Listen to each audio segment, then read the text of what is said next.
Guys, I got to tell you what a joy it is to be on the phone with Dave Kellett, especially if you're doing FaceTime, because the last couple of times I've called Dave, I've noticed that he positions himself in his living room right in front of this huge Hubble telescope-sized telescope that he's got just ostentatiously sitting there in his living room. Dave, can you please explain once and for all why you need a telescope in your living room? This is a lot of big swings. First of all, placing himself in front of his telescope, ostentatiously placing himself. It's a crowded corner of the living room, and the only place it is now that you put that telescope there. The only place the telescope fits is behind the couch. So, okay, yes. In FaceTime, I did have a telescope behind me. No, it's I see. Here's the thing. I know what it looks like. I know when you put it's like, you know how, Brad, remember in COVID, in Zoom stuff, people would always put books behind them because it makes you look you look a little smarter. You put a telescope behind you, and you look like you're in suddenly a Wall Street bets. You're like, hey, I got big investments I need to make. Sell, buy, sell, buy. That's right. That's right. You're very, very focused on the economy, on inflation, and on asteroids. Yes. So, okay, the story of this telescope, I know nothing about astronomy. I took one astronomy course in college. It was useless, by the way, because Indiana, we would go up to the roof in the astronomy lab, and cloudy night every night. Like, what are you going to do? You can't track anything. Totally useless to take an astronomy class in Indiana. Anyway, so I was thinking, you know what? It'd be kind of fun to have a telescope. I can't even remember the word. A telescope for the kids. And so I look on Craigslist. I'm like, how much could a telescope be, right? And there's this really beautiful telescope that, as you do on Craigslist, you take the model name and you type it into Amazon, and you're like, oh wow, this is worth. And there was a telescope that was like $300 that the guy was wanting $150 for. And I was like, I don't know how to use a telescope. What am I going to do? I don't want to spend $150. But I messaged the guy and I said, hey, listen, in friendship, I don't really want or need a telescope. This was mainly just for my kids. So I said it friendly, if in a couple of weeks you don't get any nibbles, I can take it off your hands for, I don't know, $80. I don't really, but I didn't even really want to spend $80. That's how little I wanted. It was just sort of a passing thought. And the guy messages me back and says, oh, it's for kids?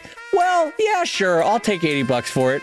And I was like, well, hey, great, $80. So I go over, pick it up, set it up in the living room. We have a lot of fun. And anytime there are kids over for a play date and it's nighttime, I'm like, hey, let's look at the moon, because that's the most fun thing to look at. Right. Anyway, that's the story, Brad. I got it for $80 off Craigslist by using my kids. I love the idea that you talk him down to $80 and you go over to pick up the telescope, and the first thing you say is, did I tell you the kid's sick?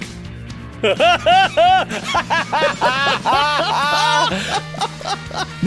limp has gotten so much worse. The doctor's not sure how it's going to go. Would you take 60? It's just, I know it's me, Brad, and I have like one of those church vans of like 16 orphans. I'm like, I don't know if we could make that 80. That $80 is so high. Could you take 45? And on that note, I'm going to say hello, everybody, and welcome to Comic Lab, the show about using orphans to buy telescopes and making comics. And making a living from comics. I'm Brad Geiger, the editor of webcomics.com and the creator of Evil Inc. And I'm his astronomically inclined friend, Dave Kellett, cartoonist of Drive and Sheldon and co-director of Stripped. And this week's hour of comics advice is made possible by your support at patreon.com/comiclab. So Dave, let's talk comics. Let's talk comics, my friend. And we have, frankly, probably what's going to end up being one of our most in-depth conversations in this upcoming show. And so I'm excited to get right into it. But before we do, I want to just remind everybody that we have a big push going on right now to get you, our dear, dear listeners, 2 more episodes of Drunk and Drunker Comic Lab, where Brad and I have a tasty adult beverage or 5 and turn on the microphones, and they get funnier as they go. And they're Patreon exclusives. And here's what we want to do. We want to get to 500 patrons in order to record these 2. So if you haven't yet joined us, boy howdy, you get 300 plus episodes of ProTips, which is our exclusive podcast that goes out every week to Comic Lab Patreon pals. You get the access to the Discord server, which is pros, pro-ams, amateurs, all coming together to share best tips and practices. And in general, it is an investment in your future when you join us over at patreon.com/comiclab. Well, not only an investment, but we've got an update planned coming up here about something that happened on Twitter that we want to make sure that you know. But we record this show 2 or 3 weeks in advance. Yes. And it happened last week. And it's a pretty important thing to know what's going on Twitter, because it introduces the possibility of you clicking on malicious code. And we're going to talk about it during the update.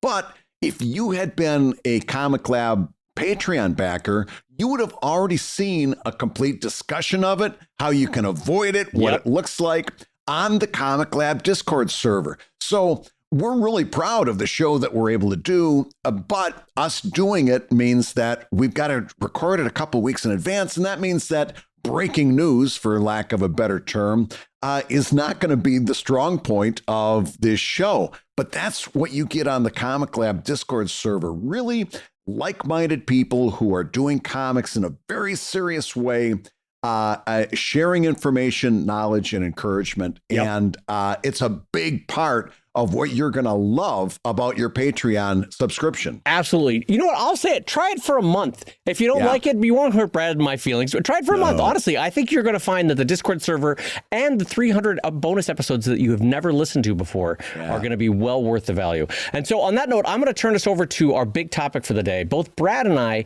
have recently finished up Kickstarters. It's our first one, probably. For me, I think it was about 18 months. For Brad, it was the first one in a couple of years. Yeah, 4.5 years. Yeah. And it was a good one to cut teeth on, because a lot of things have changed since the last time both of us have Kickstarted.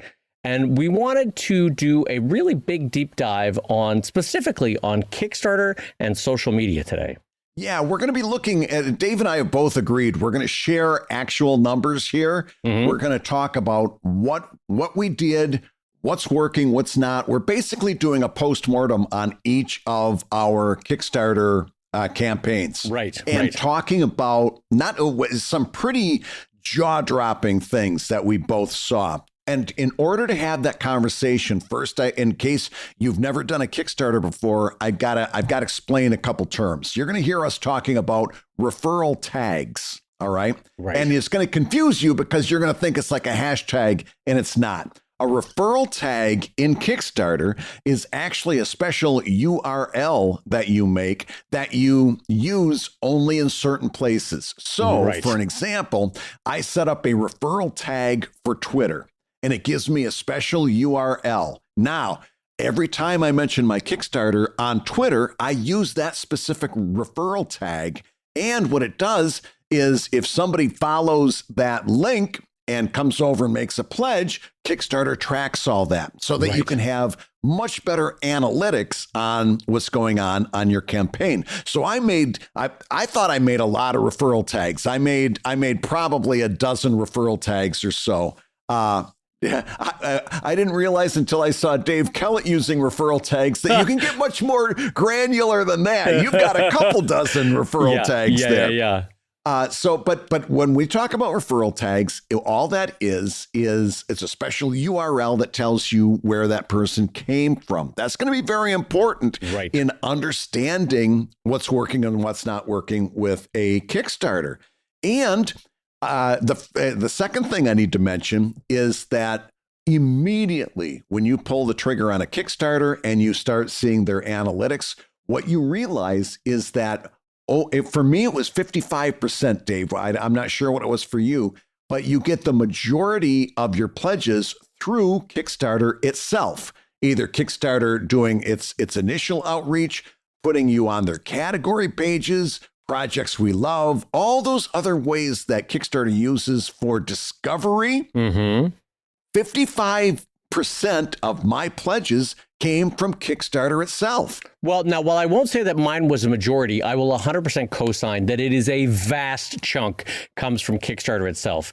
And that speaks to the fact that once you're in that ecosystem, there's actually this sort of knock-on effect for future Kickstarters. The Kickstarter that Brad just got done doing will actually benefit his next Kickstarter, because he'll message these people and be like, hey, I put out a good book. I loved, you loved what I did in 2024. So join us here in 2026 as I kickstart my next book, blankety blank. And it's very effective. But yes, so while mine was not my majority, I will agree with Brad that it is a huge chunk of backers from Kickstarter itself. Yeah, and what that's called, because this is going to become important too, that's called posting an update. So I go to the Kickstarter page from a previous campaign, I post an update there, and then Kickstarter sends an email out to all the people that were backers of that campaign, and it gives them the information in the update that I wrote, right? There's another term because this is going to become important. So I'm just going to share with you, now that you know what an update is, a referral tag. And when you're looking at your Kickstarter analytics, you can look at your referrals and filter out everything that Kickstarter did and all the ones that they aren't really able to track, and just track the analytics of what you yourself are doing through those referral tags. That'll be a setting called custom. Okay. So once I filter out everything that Kickstarter did, here's my top 10 best effective outreach methods. Are you ready for this? I'm ready for by this. the way, yes. I should tell you right off the bat, I did it all. I did Twitter. I mirrored every tweet on Blue Sky and Threads. I did videos for Instagram and TikTok. I made mention, of course, also on my website, I made sure that there was lots of outreach there. All the stuff that we told you in those Pro Tips episodes to do, right? I made mention on my Substack. I made special posts to Patreon. But social media, I did all the social media. In fact, I'm going to go down into numbers on that as well.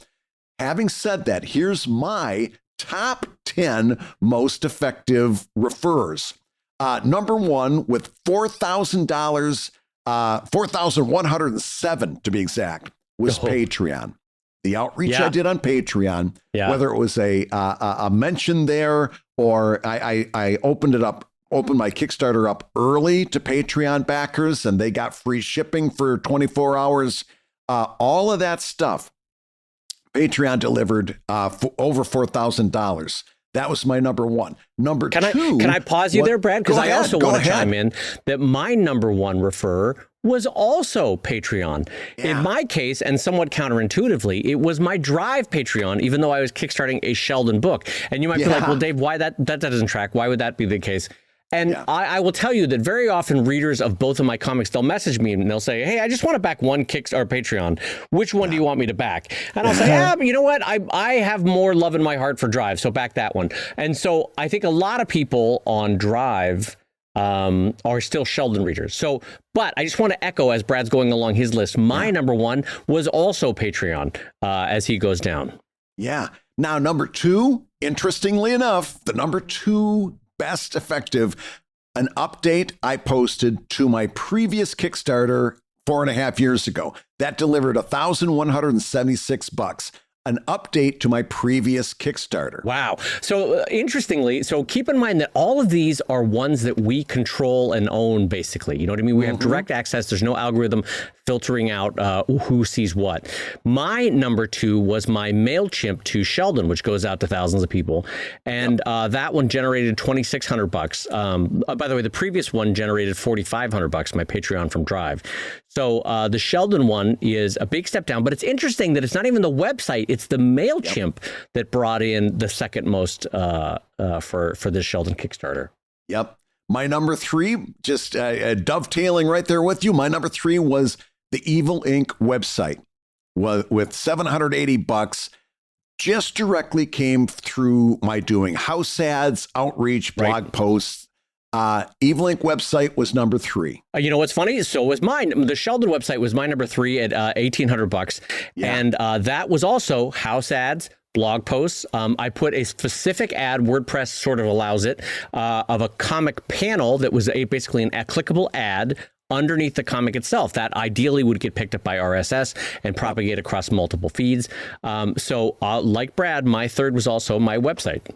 And I'm going to pair number 4 and number 5 because they're basically the same thing. Number 4 was the update to the Kickstarter for Evil Inc. under new management. Number 5 was the update for the Kickstarter to the first Evil Inc. After Dark book. Holy number 4 guacamole. and number 5, Kickstarter, both of them updates. So my 4th, 5th, and 6th largest tag referral was to previous Kickstarter updates. Anatomy of Dinos came in with $1,500. My Drive Act 3 Kickstarter, again, Drive, isn't that awesome that it's bringing out people? $1,400, and my Anatomy of Authors Kickstarter, $780. So yeah. My number 6 technically is a Patreon. You gotta technically file it under Patreon. It was a project preview, but that project preview only went out to Patreon backers. So technically number 6 is Patreon. Number 7, and I want to make sure I frame this properly. 7 was Substack, which I started in January. Wow. Okay. Now contrast that with Twitter that you started probably 9 years ago, 10 years ago, 11 years ago. I'm just about to. Yes. Yeah. I started Twitter in 2008, and well, you notice I haven't said Twitter yet. Yeah, nor have I.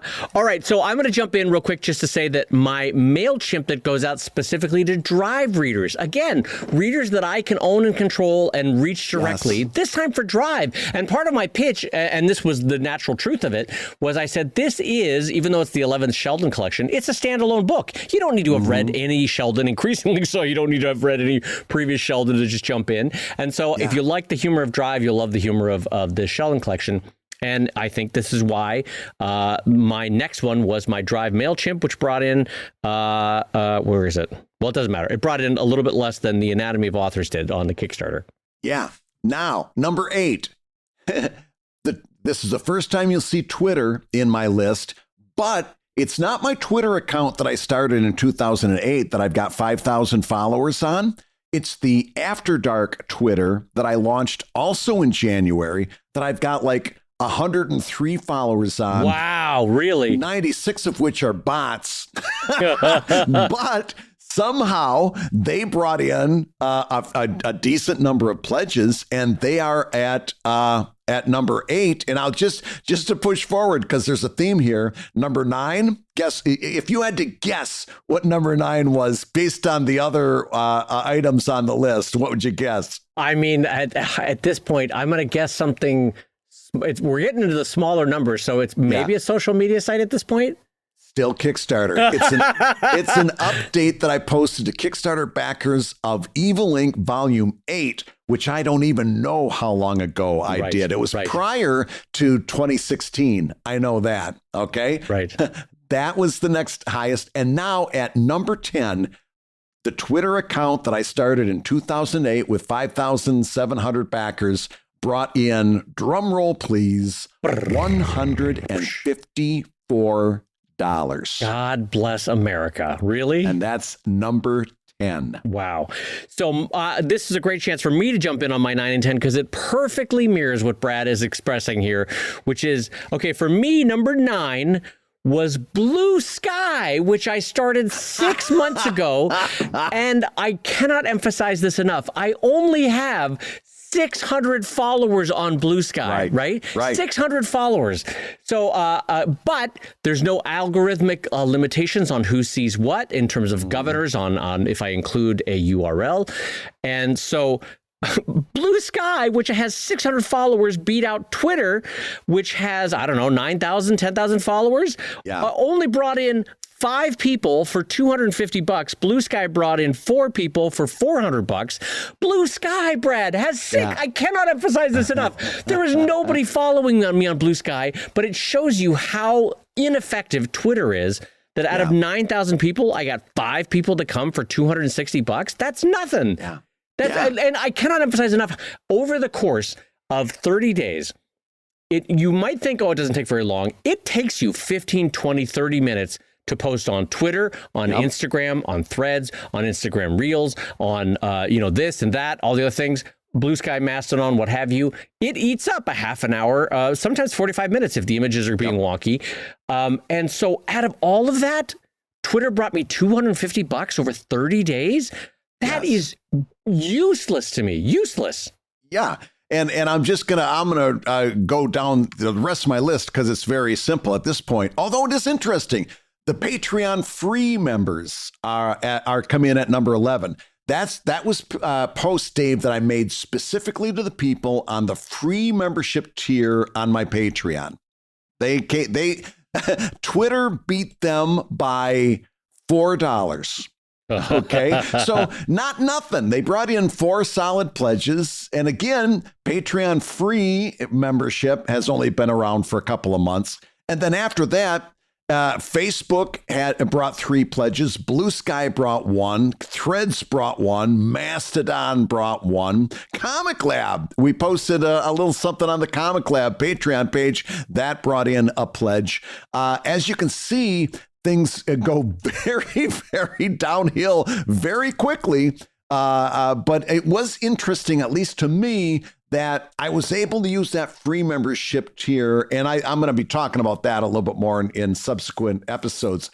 I've been trying to lean into that free membership tier, and I'm still not a fan, but I don't hate it as much as I used to. Yeah, and so just to round out my final ones, like Brad, I just want to point out my Instagram. This is how little I care about Instagram. I have like 40,000 people on Instagram. Yeah, 40,000 people.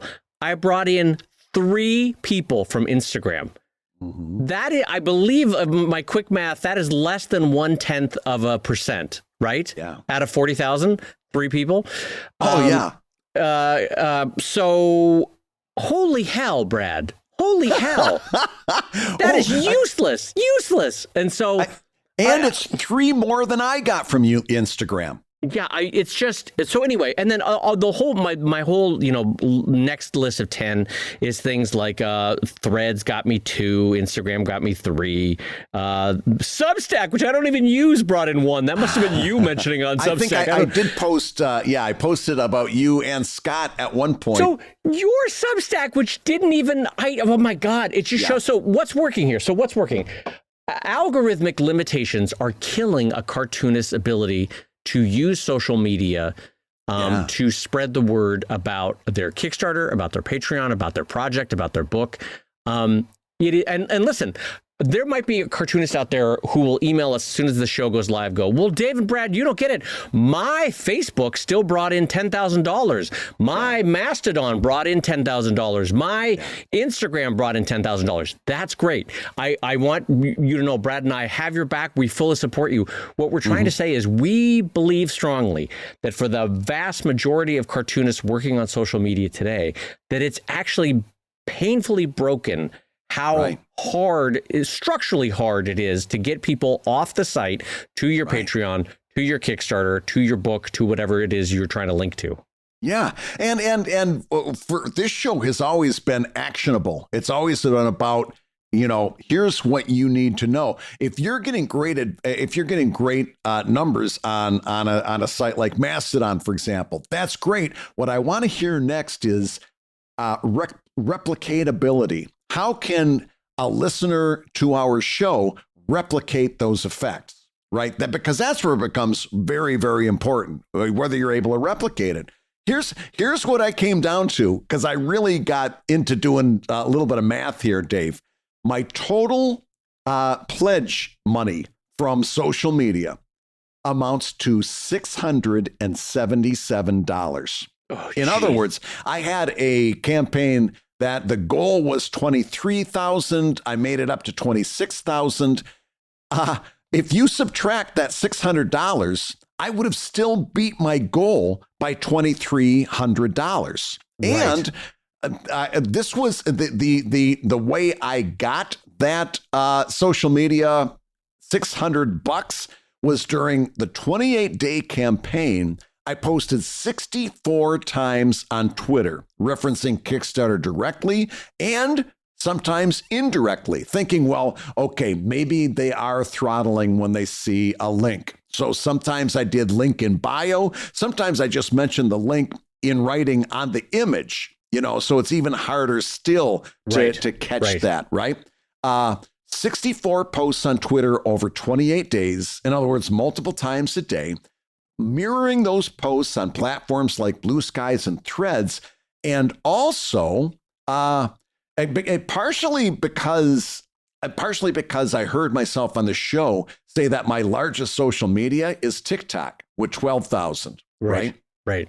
And we also were talking about, we devoted the first part of the show a little while back about the importance of using video for outreach and so on and so forth. So I recorded a whole bunch of videos that were used, again, mostly indirectly to promote the Kickstarter. I had one that I was really proud of that said, if you're on a podcast and you're a guest and the host asks you a question, the last thing they want to hear is an answer. A podcast host doesn't want to hear an answer when they ask you a question. Okay. They want to hear a story. Right? I see. Nobody's ever been interested in your answer. What were the comics that you read when you were a kid? And you start making a list, this and then that and this. That's not answering the question. But if they say, what kind of comics did you read when you were a kid? And you start talking about that issue of Fantastic Four where Reed Richards has to talk Dr. Octopus into saving Sue Storm's pregnancy, and in the last panel they fail, and you tell that story, you're a good podcast guest, right? So I went through this whole thing, and just in the middle, I said, okay, I'm going to give you an example. Let's say I was being interviewed for my Kickstarter that's running right now, and I waggled my eyebrows and threw the screen, the cover up on the screen, and went right back to the conversation, right? Right. And a bunch of these videos. Here's a studio tour. And as you can tell, I'm getting ready for my new Kickstarter, because I know from Instagram and TikTok, you've got 5 seconds to keep them, right? They're making that decision. Sometimes not even that. Sometimes a second. Or yeah, not exactly. In a split second. So I can't say, hey, I want to tell you about my Kickstarter. Boom, that's an instant death. Right. You don't say that. But if I say, hey, here's my studio tour, I got some stuff I want to show you, I got a fighting chance. And I slip the Kickstarter in the middle, right? Mm-hmm. I put a ton of time into, I forget, there was maybe a dozen different videos I did that I put up on TikTok and Instagram. A ton. And Instagram stories and posts on Instagram. 0 pledges from Instagram, 0 pledges from TikTok. Oh, geez Louise. Okay, so I had not added up the math until you said it, so I just did some quick mental math. And all of my combined social media, Twitter, Threads, Blue Sky, Instagram, all of them, right? Added up to $1,100 of links and subsequent income, right? So the Kickstarter overall was $34,000 roughly. And so that, do some math, that's about 3% of the overall, right? So, but in terms of daily effort, what I was putting out into the world, it felt like social media was the big push for most on the average day. You know what I mean? Yeah. For 30 days, I was making a post in all of those locations, trying to make it unique, trying to use new language, new images, new videos. And it's not like I can walk away from $1,100 in a future Kickstarter. Yeah. But I couldn't. I mean, I could if I wanted to use that 15 or so extra hours to not post on social media over 30 days. Yeah. I'm just doing quick mental math. It's about 15 hours over 30 days, half hour each day. And do something else. I don't know. Anything else. I mean, I could do 4 or 5 really good eBay pieces and make the same amount of money and just listen to a podcast and draw, you know? You could learn how to use that telescope there in your living room with that time. With you. I pulled up a YouTube video. I've been trying. You could find a heavenly body other than the moon. You could go out there and look at comets and cupids and all that other stuff. I found Saturn. I did find Saturn. It's really cool. Did you find Saturn? That would be the one I'd look for. That sounds cool. Saturn is pretty cool. Saturn's pretty cool. And so, but anyway, all of which to say is, I can't leave it. Can I, Brad? But I also, it's not delivering. Not the way. So here's where I find hope. Okay, in this specific thing, Blue Sky. The fact that it was only 600 people brought in more money than any other social network. That feels like the kernel of utility there. Yeah. I just need to grow that audience. You know. Yeah, But perhaps. I mean, you have to admit, 4 people out of 600, that's infinitely better odds than 3 people out of 40,000, which is what Instagram brought me, right? Yeah. So here's okay. Let's talk about what's working. Let's jump into this with social media. Yeah. Well, here's what's working, right? 3 things, and I was having a great conversation with my younger son Max, who loves to talk business. Yeah, right. We were driving to practice, and we were driving up Kelly Drive in Philadelphia, which, if you're familiar with it, a very serpentine, circuitous road, right, back and forth, curves and curves. And we're talking about the Kickstarter, and I said, "Here's the thing." There were 3 forms of outreach that generated significant results other than Kickstarter itself. Or no, actually, Kickstarter itself was number 1, right. Patreon, and Substack. I said the 3 things that generated results: Kickstarter, Patreon, and Substack. Now, I asked a question, and because I've spent so much time teaching college, you got to realize I never ask a question without knowing the answer, right?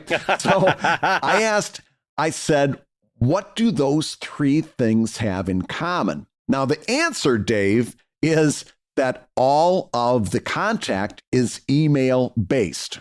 When you post an update at Kickstarter, all those backers get an email. Right. Same thing. I know some of my Patreon backers are using the Patreon app, but I know much more certainty that most of them are getting an email notification and responding to that email notification. Right. I know that too, because when they don't set their notifications, I end up losing them as backers because they don't know when I'm posting, right? And I post a lot, so you got no excuse not to know when I'm posting, right?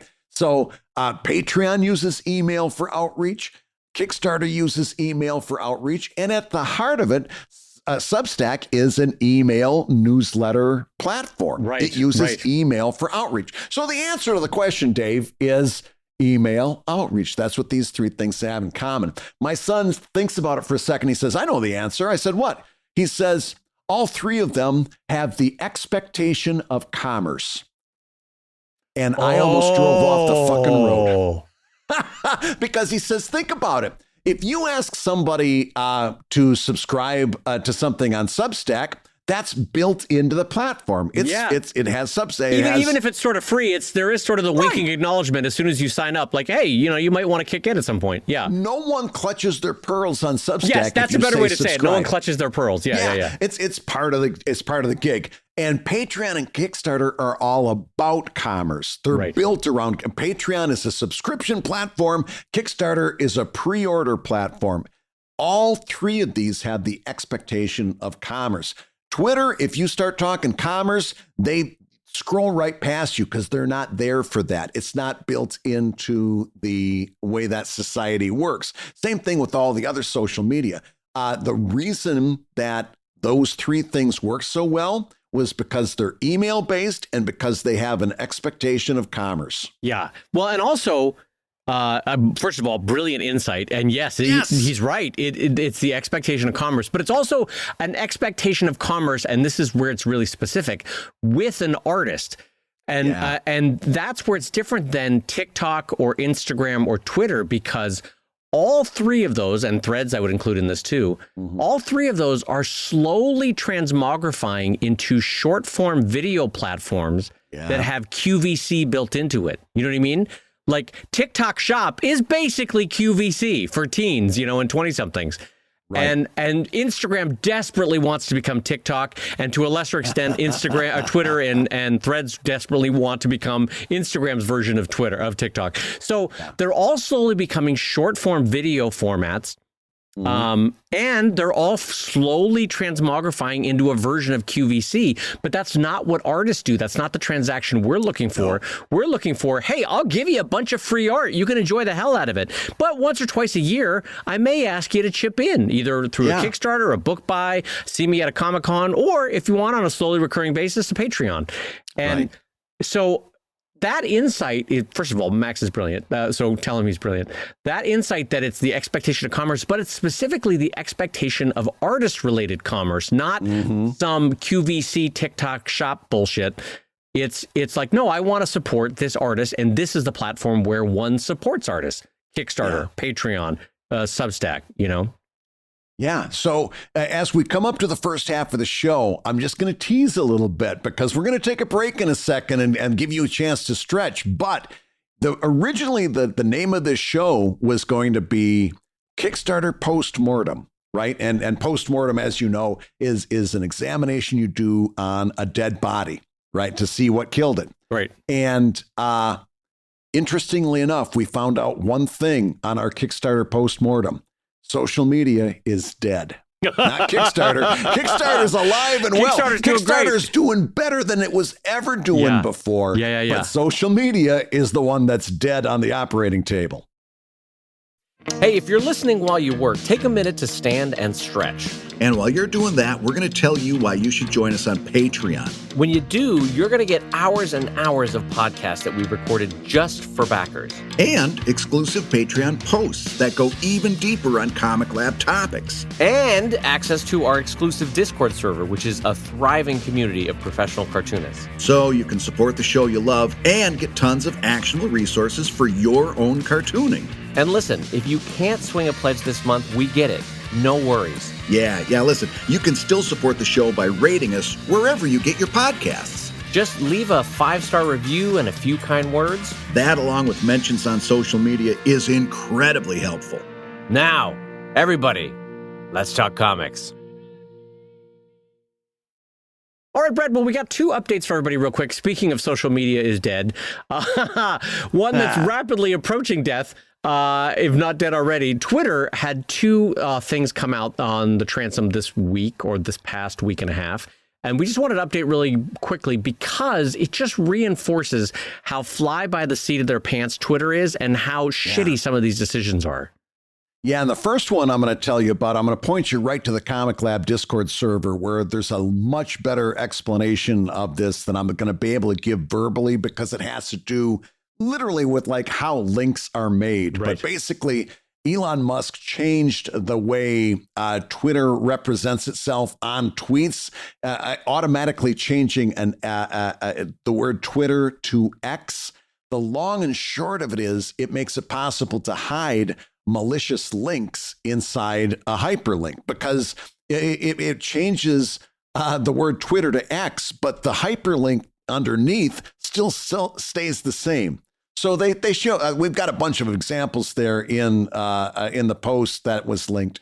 But here's what you need to know: if you're still using Twitter, you've got to be very careful until and if they address this problem, because right now, as of recording time, it's very easy for a bad actor to put a malicious link in a tweet, and you could click on it and do horrible things to your device. Just another short-sighted, jaw-droppingly bad decision by this man-child that has single-handedly destroyed Twitter, the one social media that was still working. So that's our first update. Yeah. And the second one is not implemented yet, but has been floated publicly, which is that Twitter, I refuse to call it X, Twitter might start charging new users for new posts that they make. The idea being to cut down on bots. But I will tell you what, in the sort of social contract that's already broken for social media, now charging for someone for the miserable experience that is Twitter is a death knell in anyone new signing up or posting anything. So we'll see if that even has legs by the time this show airs. But that is our second update for what a shit show Twitter is. That's bad. That's bad. So here's the deal. So now I'll start this conversation out this way, Dave. Okay. As we go into the second half of the show, I am very tempted, and I got to see how the summer goes. I want, in the worst way, and now that I've seen my Kickstarter postmortem and seen these numbers, I take a look at that and I'm like, yeah, listen, social media is dead. I wasted a lot of time doing video outreach. I wasted a ton of time doing Twitter and mirroring those posts. And I made a grand total of $677. What I want to do to prove, kind of as a proof of concept, is take like not an Evil Ink book, but I've got a whole bunch of single panel bonus cartoons. And I always thought it'd be fun to put those into a book. I want to do that kind of a Kickstarter for a side project that is not going to break my heart if it doesn't go, right? Mm-hmm.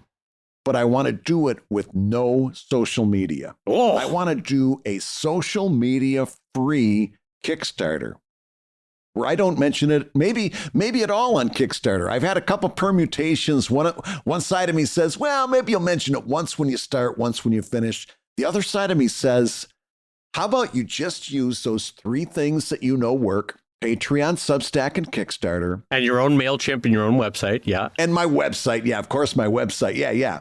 Definitely the website. But no social media. And just never mention it. Never mention and see what happens. I am so tempted. Not number one, because it would be very, I think, and correct me if I'm wrong, I think it would be valuable information to gather. And social media and Kickstarter is all about, what have you heard me say 100 times on the show? It's all free market research. Yeah. What better market research than proving to myself once and for all that social media is dead? Well, I appreciate the chutzpah on you to try this. Okay, First of all, I don't disagree that it might not be markedly different as a final result, in the sense that this will be a smaller Kickstarter, so the difference might only be $200, $300 than if you had used social media.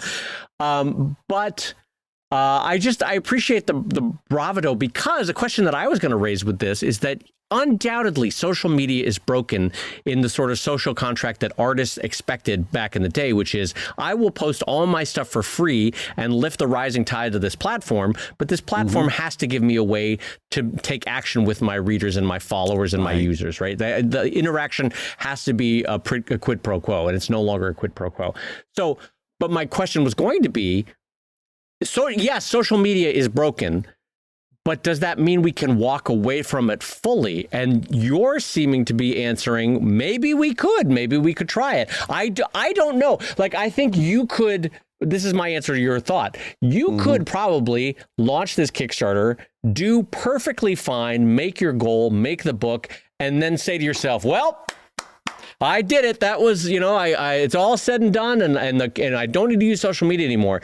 But what you might find, and this is my fear, is that over a 5-year period, a 7-year period, in a way that you couldn't quantify, your replacement rate for new readers would be slowing, such that, like, let's assume if every month Dave Kellett loses 1%, 2% of my readers, but I'm replacing it with ideally 1.1 to 2.1% new readers on social media and outreach. And so even though I can't get them off the damn sites with linking, am I hurting future Dave by stopping social media? And I guess your answer would probably be, you're not stopping social media, you're just not using it for this Kickstarter. Right. Well, yeah. As you were talking, did you see me furiously scribbling notes? Yes, I saw. That's why I was like, okay, clearly he's going to say something. 3 things come screaming to mind. Okay. Number 1, am I slitting my throat in 5 years? Sure. Now, here's my question to you. Do you really think Twitter is going to be there in 5 years in any significant way? I honestly thought that within a year and a half, Peter Thiel or the Saudi hedge fund, that huge Saudi hedge fund, or the Japanese bank, the huge fund that funded WeWork and stuff like that, I thought one of those was going to step in and buy Twitter out from under. But I now increasingly think that he has so devalued that he doesn't even use the damn URL. And the idea of a culturally dominant word like tweet or Twitter or tweeted is now post and X. I mean, what is that nonsense?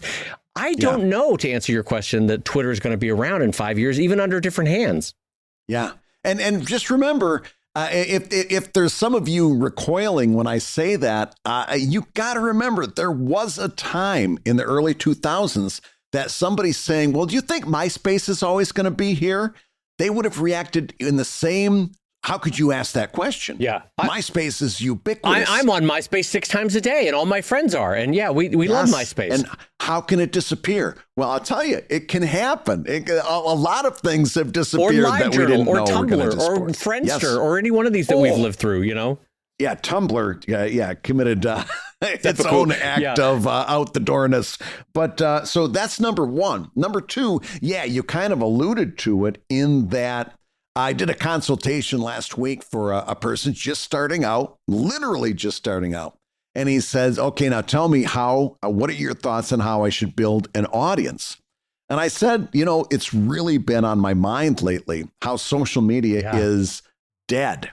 Like we were saying dying a while ago, I'm getting more and more comfortable with saying dead now. And I said, here's the only problem. It's all you got. It's all you have. We don't have the next thing yet. So on one hand, I'm going to tell you that you're going to get very, very limited returns. On the other hand, I'm going to tell you that my advice is for you to pick one or two of these. I don't want you to get into trying to keep up with all of them: Twitter, Blue Sky, Threads, Instagram, TikTok, Facebook. I want you to pick a couple that you're comfortable with, that you feel that you can interact with, right? That you can do the 4 C's of social media to prime the pump and get things going. Couple, and focus on that, knowing full well that it's going to be a real slow go, but there's nothing that we can replace it with yet. Although the next words out of my mouth, as you know me as you do, was website. You need to get a website. We've been talking about the importance of a website on this show for years, and it was always like this, Dave. Hey, you know what, pal? You're going to need a website pretty soon, so start thinking about it maybe someday, kind of maybe, sort of, maybe gray area, sort of, do it someday.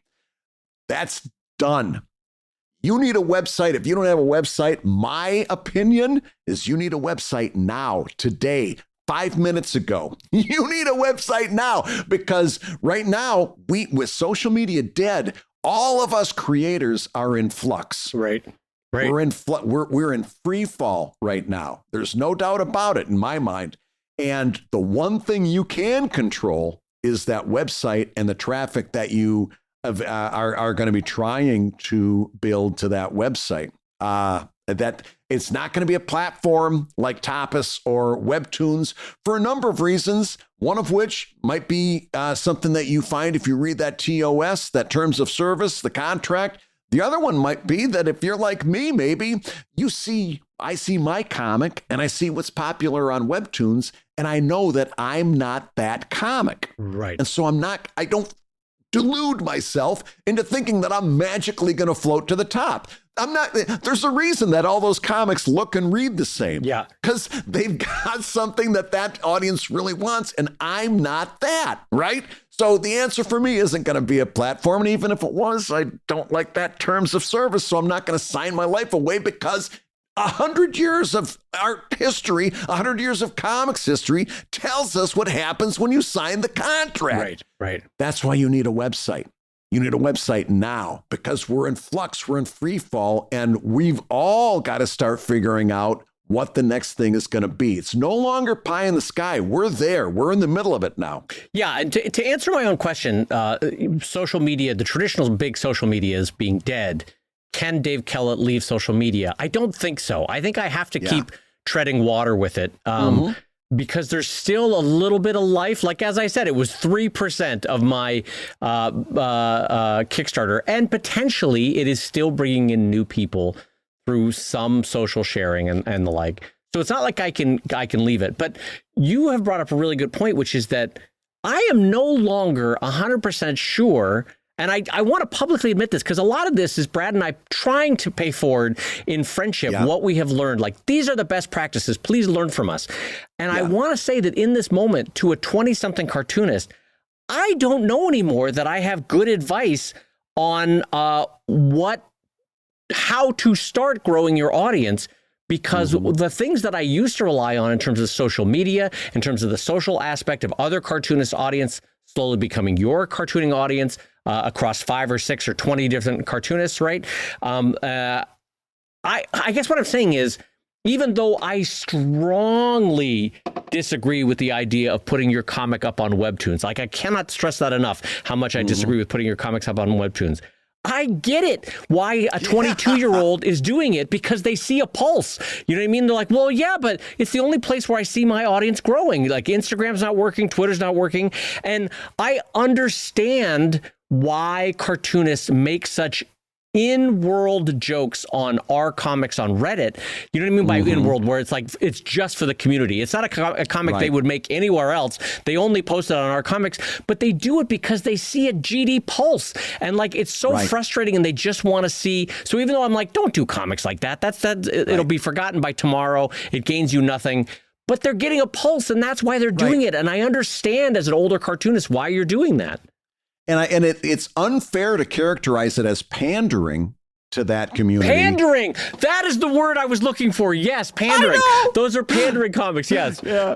We were trying to search for this word, and when you were talking, I'm like, oh, he's talking about pandering. And you're right. It would be unfair to because pandering is a loaded term. Right. But it's very forgivable. It's very forgivable to do that, because that's where you're seeing results. Right.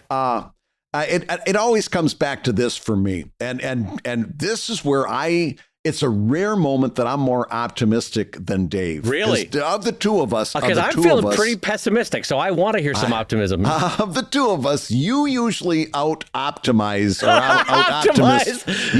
You out happy face my grinny unhappy face, whatever that meant. But I really do think that we are going to have to go back to some of the old ways. And what that means is we're, again, going back to that website. The first pushback I get back when I talk about that to other people is, well, yeah, but Brad, people don't read comics on a website. They don't read comics on a website, Brad. They read it on an app or on social media. Wise up. And I got 2 things to say to that. Number one, people do what we invite them to do because we create comics that are worth reading. We create things, we create art, writing that people want to interact with. And that means, to a certain extent, they're going to do what they need to do to gain the things that we have to share. Do you understand what I'm saying? Yes, I do. If you're doing a good comic, you can direct traffic a little bit. You can get those people, and I'll tell you what proves it. Because Patreon, when we said, hey, guess what? I'm going to start putting exclusive content on Patreon. That wasn't social media. And when Patreon first started out, it wasn't an app. And in fact, I can tell you from my audience. And it was a new thing to asking people to put a credit card into, which is a really hard hurdle to get thing. For it. Yeah. Yes. But I guarantee most of my audience on Patreon, most of my backers, do not use that app. No, in fact, I don't. I don't use the app. In fact, I changed my notifications because I'm like, I want less emails. And I changed my notifications. All of a sudden, a month later, I'm like, how come I'm not getting all this stuff I'm paying for? And I realized, because I don't use that freaking app either, right? Yeah. But wait a minute. I thought all of us all read our comics through social media and apps. No, we read them where we got to go to get the good stuff. Yeah. And if you're doing good stuff, you can say, hey, game's over here now. Guess what? Game's on my website, for example. Now, I'm going to tell you why it's cool. I'm going to make it fun. I'm going to show you why you ought to be doing it. And then when you get done with this website, I'm going to shuttle you over to Dave's website because he's doing good stuff too. That's where I really do believe that I don't care what the rest of you do. My focus for 2024 is going to be website. Well, those 3 things that work because of email and because of expectation of commerce. And I'm going to be leaning into my website and doing as much cross promotion with other cartoonists who are doing good work on their websites. I'm going to be doing as much cross promotion as possible because it's up to us to say, okay, that playing field don't work no more. Game's over here now. Right. And we've got to, and by the way, if you think that's crazy, pie in the sky Geiger, he's full of shit. Listen, you're talking to two guys that did it already. It was the year 2000. Nobody knew what a webcomic was. We had to explain to them what a webcomic was. We had to explain to them what a website was. Right. But we made it fun. We made it exciting. They were exploring, and we shared an audience, and we shared information, and we made something that was not there before called webcomics. Okay? It's going to hurt like hell, but that's where we're going to find ourselves in this year and probably next year. And we're going to have to start getting kind of creative in saying, how are we going to make audience happen? Well, I welcome your optimism. I will say that, and this has genuinely been a depressive moment for me in that. Let me couch it in a phrase that used to draw ire from me, and now I kind of agree with. Which, when I would talk to younger cartoonists on forums or at comic panels at a Comic-Con, or even just standing on the floor of a Comic-Con, they would say this phrase. They would say, "Well, the best way to make a success out of a webcomic is to have started 15 years ago." And I would say, all right, well, now hold on. That's just an excuse for not having put in the work yet. Put in the work, and it will, it'll like build it, and they will come. You're just saying, oh, there's no way to succeed anymore, and washing your hands of it. And I used to get mad about that, and now I'm not so sure that we didn't launch at the best possible time to reach a new audience. And I'm getting depressed at the fact that as bad as social media is now, it's within a year and a half, it's going to be way worse because AI is just getting ramped up in terms of the nonsense that it's sharing with a much higher volume than you or I or even the platforms can screen out. And then as AI starts to reference AI in what it designs, model collapse is going to happen. So we're going to be just awash in bullshit that looks terrible, sounds terrible, reads terrible, feels artificial, and all of which is trying to point us to these social media QVCs like TikTok Shop, because that's going to be the sole way that they're making money, And so I really do feel like social, maybe Blue Sky, maybe Mastodon will survive it in terms of what they put out. And so the quality of the artist interaction will make those a better site in time. I just don't see the numbers there yet. You know what I mean? Like, yes, the platforms structurally get me what I want. They give me the ability to link out. They don't algorithmically link me or limit me. But there's just nobody there yet. It's like saying, hey, this is the coolest party in town, and it's 4 people in a room. It's like, all right, well, great. And so, but in general, I'm very depressed about how we reach this next generation of readers in this ongoing replacement rate of you lose 1%, you gain 1%, you lose 1%, you gain 1% every month. So there's a great quote by Henry Ford that I don't think he actually ever said. That America's favorite racist, Henry Ford. Yes, here we go. Yes. But it just so happens it leads right into my thought, where he said, if I would have asked people what they wanted, they would have said faster horses. Yes. It's true, though. It's true. Yeah. But that's what I'm hearing from you. Yeah. Because you're like, social media is broken, but maybe social media will be okay. Social media is dead, but maybe I'm depressed about it. I'm telling you honestly, you're going through I don't know what the solution is. Of grief. You're trying. I'm bargaining. I'm at the bargaining stage of bargaining. Well, maybe Blue Sky. I got news for you. It ain't gonna be social media. Now here, I'm gonna turn you around here, because everything you said when I don't know whether you noticed it, you were saying about AI and putting junk onto the dead internet and putting all kinds of crap and model collapse. As you were saying that, I was getting happier and happier. Okay. Did you notice that? Smiling from ear to ear. I love that. I hope every word you said comes true. Because let me ask you this. As that's happening, did you become a bad cartoonist? No. Can you still do good comics? Yeah, I hope so. Yeah. Is there still going to be a demand for what you do, Dave Kellett? Yes, and also you're giving off such dad energy right now, and I'm here for it. So keep going. I need this. So you're still good at what you do. Yeah. And there's still a demand. And by the way, I give myself this pep talk at 3:00 in the morning when I wake up and my heart's hammering out of my chest. Right. When I think about all the different ways that they might stop NSFW, which is kind of my wheelhouse. And I say the same thing. You're still good at what you do. There's still a demand for what you do. And that means that people will want to get what you do, even if we have to create a new pathway for them to do it. If you build a better mousetrap, they will build a pathway to your door, right? So if it ain't social media, fine, you're still a good cartoonist. You still have demand, and we will find a way to meet that demand and make our livings. And we'll create the next thing in doing it, right? Because those things don't go away with AI. Your demand doesn't go away. Your talent, your skill doesn't go away. We just got to figure out the next thing. And we will, because one thing we know through hundreds of years of capitalism, demand finds a way. Did demand go away when they went with prohibition and said alcohol is outlawed? No, demand didn't go away. They thought they made gin in the bathtub, right? Demand doesn't go away. Your skills don't go away. And we will find a way to meet those two. It's just going to take some creative thought. I just want to say thanks, Dad. I really needed that. You're a great dad, and I appreciate that. I needed that because I still need it because okay, let me put it to you in a couch it in different terms.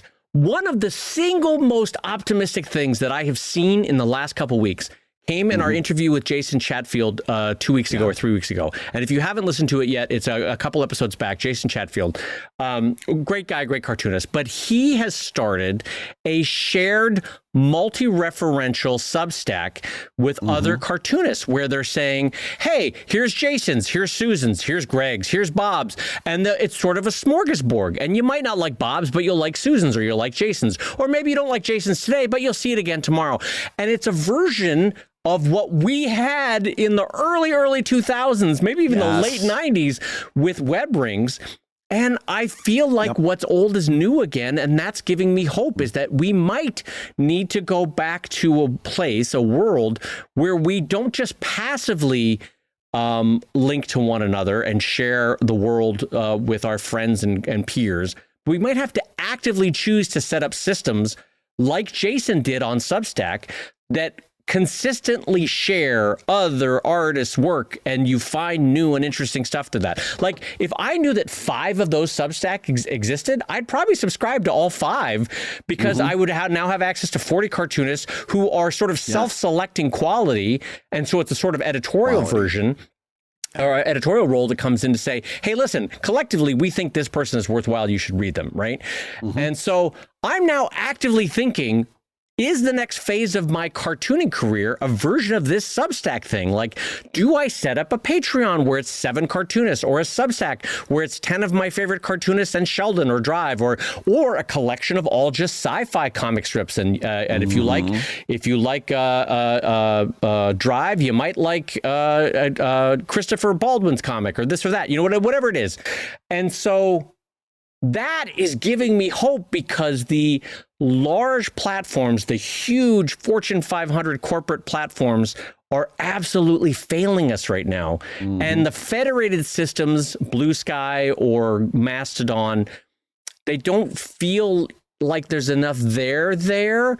It feels like the kids that are making bespoke soaps in their parents' basement. You're like, all right, yeah, it's working, but on what scale? Like, I don't know. Maybe I'm not being critical of them. I'm just saying I don't see the numbers yet. But something about Jason's model really sparked with me. By the way, Jason Chatfield, let me read his tweet from April 15th, which was yesterday. Hey, gang, it's been 16 years. I think I'm done here. Oh, wow. In other words, talking about people that have decided that Twitter just ain't it for them anymore. It doesn't sound like Jason's coming back to Twitter anytime soon.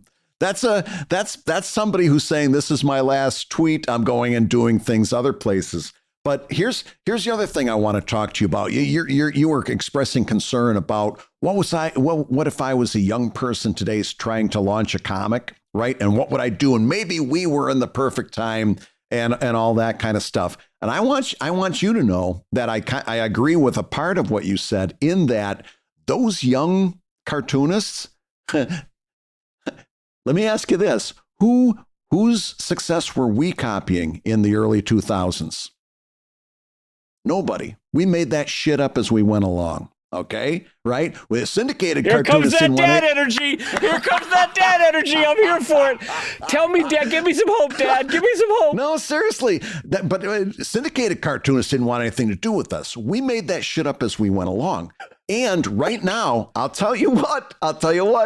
You know who I'm watching really, really closely? Okay. It ain't people like you and me. It's those young people who are right now struggling to solve this question for themselves. Because that's where the answers are going to be. That they're going to be a big part of figuring out this new way. They're going to make it up as they went along, just like we did, because they're not going to take no for an answer. They want to be cartoonists, just like we did. Yeah. We didn't take no for an answer. We figured it out, and that's right now. I'm watching that younger generation of cartoonists who are coming up and just starting to figure things out. I'm watching them really close because I guarantee you they're going to be doing some amazing things that these two old goats never even thought of. Well, I think the older I've gotten, the more I've realized that you need to say the way you feel clearly. And so I will say this. When we were coming up, there were not a lot of cartoonists willing to learn from our experimentation. And in fact, they actively tried to shut us down. But there were some, like Bill Amond of Foxtrot or Jim Davis of Garfield, would actually reach out and say, hey, this is really interesting what you're doing. Or I see you experimenting with this. That's really clever. Right. And they were trying to not necessarily learn from us, but they were supportive of the experimentation along the way.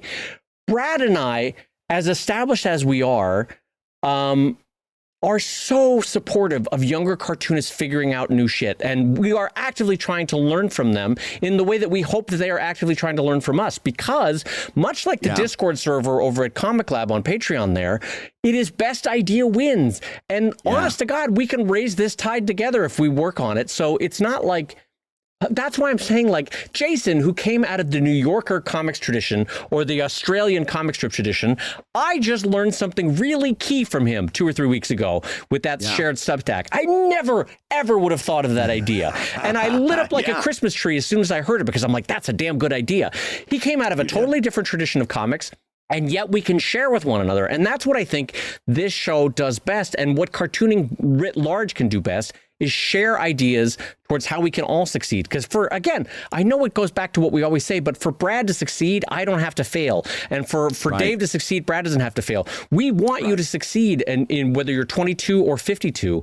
Anyway, I don't know where I'm going with that, other than to say, I think our best hope going forward is other cartoonists. That's what I'm trying to say. Absolutely. Absolutely. And in the idea of sharing ideas, I want to share this idea with you. Okay.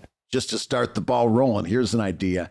And this idea is that you've been listening to Comic Lab, the show about making comics and making a living from comics. I'm going to forgive that bait and switch because you've been giving some great dad energy, and I feel really reassured, and I'm not even joking about that. Your hosts have been my new father, Brad Geiger, the editor of webcomics.com and the creator of Evil Link at evilcomic.com. And after this show finishes taping, I'm going to go throw a baseball around the backyard with him and just talk about life. Just talk about all the things, my hopes and dreams, and people I'm maybe falling in love with, and what should I do next in life, Pop? Oh. And the ice cream's on me. And my good friend, Dave Kellett, the co-director of the comics documentary Stripped, the cartoonist of Sheldon at sheldoncomics.com, and Drive at drivecomic.com. Oh my God, we didn't even get to a topic that I wanted to, speaking of Sheldon and Drive, I wanted to talk about my learnings out of this Kickstarter. We'll bump it into next week for an update. And how... shit, I'm sorry. No. You don't need to apologize. I'm just saying we'll roll this into next week's show. It's great. And I will say the Comic Lab theme song is used with permission from Andy Creighton at theworldrecord.net. And this episode was edited by the ever wonderful, ever patient, ever talented Matt Woodard of Woodsong Productions over at www.woodsong.media. If you love Comic Lab, you can rate and review the show on Apple Podcasts, and you may hear your review featured on a future episode. And please keep going over to Spotify and giving us those 5-star reviews. You are really helping us get out to a whole new group of people that we are very excited about bringing into this conversation. Absolutely. And I will say Comic Lab is made possible by your support at patreon.com/Comic Lab. So we'll go ahead and say that twice. Patreon.com/Dad Energy.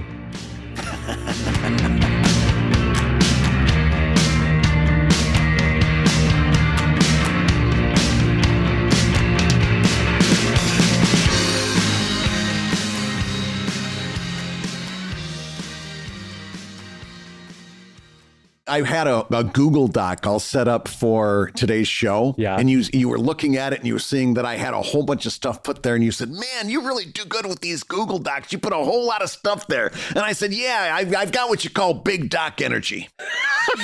Oh, jeez Louise, that's the dumbest joke. Why did I laugh at that joke? That is a dumb joke. I appreciate you. Thanks, Dad. That was a great joke from my father.